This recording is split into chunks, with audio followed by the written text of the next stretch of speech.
iyo daraate urkaaga hooyo ilaa iyo daraate urkaaga hooyo abbi igu umay unugiyada jirkaaga. Assalaamu calaykum waraxmatullaahi wabarakaatu. Kusoo dhawaada Hogol Special Family Channel. Dhammaantiin waan idin salaamayaa 114ka Qur'aanka aad ayaa u mahadsantihiin. Asxaabta igu soo biirtay aad idinkaga mahadcelinayaa. Waxaana aad u jeclahay inaan dad badan oo idinla mid ah oo kala wanaagsan insha Allah aan hawada ku saaxiibno haddii Ilaahay yiraahdo. Waxaan maanta idinla wadaagayaa videogan muhiimada ay tahay markay ilmaha iskuulka aadaan shaqo dhabarka ay isaga jabinin mar banaanka u soo bax hawo soo qaado inta shaqo ama dan kale ama adeeg aadin adiga wax yar ma arkino take your own time waqti yar oo ma arkino meel yar wax ku akhrisid email ku dirsatid balamaha wiiga soo socda ama wiiga aan leedahay jadwalka ku kala dejisatid coffee yar ku cabtid iska sameyso ay xumburay waa soo biibto jidkayga jabi jaf aniga waxa aan socdaa maanta waa ila arki doontiin insha Allah sida ahay baan waxa ahay hooyo oo special need haysato afar autism haysato haddana waxa waaye waxba uma dhutiyo qofna uma joojiyo bini aadan uma joojiyo nolosheeda sidii shalay u socotay si qurux badan ay u sii socotaa ma sha Allah waxa waaye ilmahan saboodkooda iyo caawimaadooda waxooda hadda la garab istaagto adigana adduunyada waxa wax yar aan noolaanaysaa waa ka tagaysaa mid kalena caafimaadkaada waa u muhiim ilmahaaga hadaa aad iska taxadirin oo iska fikirin oo buuqa stresski problemka badan iska yareynin waxa waaye ilmahaaga ka go'an tahay marka ayagoo awalba ayagaba complicate life ku jira hadaa adigina isa sii magaciisa halis ayaa gelaysaa marka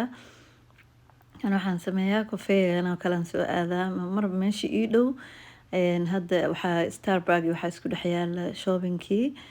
marka inta ka soo baxo kadib inaan adeegi aado saasoo kale jadwalka aan dejistaa marka meeshii ii dhow markuu isku dhex yaala quraacdeeda quraac oo adag dadka cuna ma ihi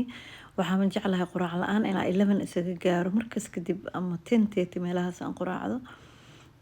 marka hadaa dhacdo inaan alasi suuq soo aado waxaan sameeyaa koob shaahi wax yar oo croissant iska cunaa kadib maanta maalintii dukaankayga ahayd maalintii oo keerka iyo shaqadii la bugdhabaay ma ahayn waxaan soo aaday dhankii iyo dukaankayga markaan shaahayga isku soo jugdhabay asxaabteeda qaaliga ma sha Allah jidkaygan ku soo dhacay meeshaana waxa waaye aan leeyahay bal yaa laga baxsi yar ka dhiga baabuur leesa u saarneedaba cagaaratee kadibna waxaan sameeyay dukaankayga ayaan soo aaday hooyooyinka adag ee special need ka haysto oo birtiya dhagaxa shanta libaax ilaahay waxaa idinkaga baryayaa inuu ilmihiina ma arkino fahanka u siyaadiyo fahan u keeno hadal ma arkino meeshaan waa caynaya waxaan dhahay London qashinkeeda arka waa idinka xiray codka marka waxa waaye ilaahay inuu fahanka u keeno ilaahay inuu noo qaboojiyo ilaahay inuu noo dejiyo ayaan adduunka kuma koobno waa kana dukaankeygii wuxuu ku yaalaa Wembley asxaab Wembley hadaa tahay waa igu soo biiri kartaa waa ii iman kartaa waxa waaye markasto waxa waaye garab in la isa siiyo soo marka one of your family hadaa ahay garab isoo sii